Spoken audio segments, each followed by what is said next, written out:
Helms-Mortel van der Aar-syndrom. I 2014 ledte genetisk screening af børn med udiagnostiserede neurologiske udviklingsforstyrrelser til opdagelsen af Helms-Mortel van der Aar-syndrom, HVDAS. Ved den kognitive genetiske forskningsgruppe under ledelse af professor Frank Coy publicerede pædiater Nathalie van der Aar sammen med Celine Helms-Mortel en artikel med den første beskrivelse af et nyt genetisk syndrom, der siden af OMIM-diagnosedatabasen fik navn efter begge forskere.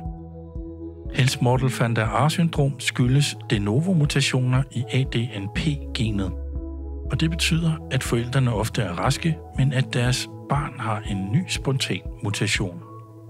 Der findes sjældne eksempler på mutationer, der afviger fra denne regel, og som fortsat undersøges.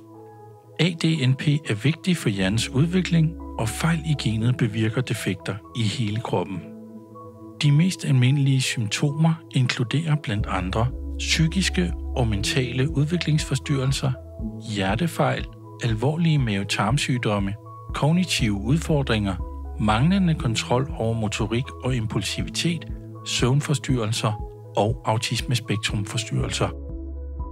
For nuværende udgør mutationer i ADNP-genet 0,2% af alle autismediagnoser, hvilket nu og her placerer denne i top 5 over de mest almindelige årsager til autismespektrumforstyrrelse på verdensplan.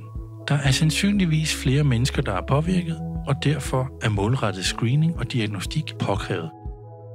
Synlige træk omfatter blandt andet en tynd overlæbe, præmaturt frembrud af mælketænder, et bredt næseben og deformiteter i hænder og fødder.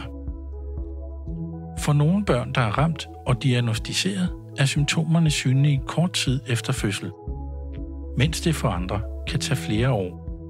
Der er også en graduering i alvorligheden af symptomer, der afhænger af den konkrete mutationsplacering.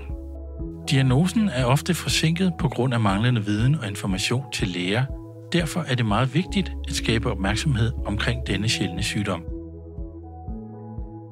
Fordi antallet af ramte børn fortsat stiger, forskes der stadig med henblik på at forstå denne sygdom og for at udvikle en behandling, der måske kan lindre nogle af symptomerne.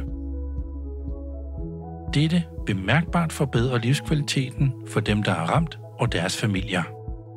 Yderligere information om symptomer kan findes på www.adnp-syndrom.de.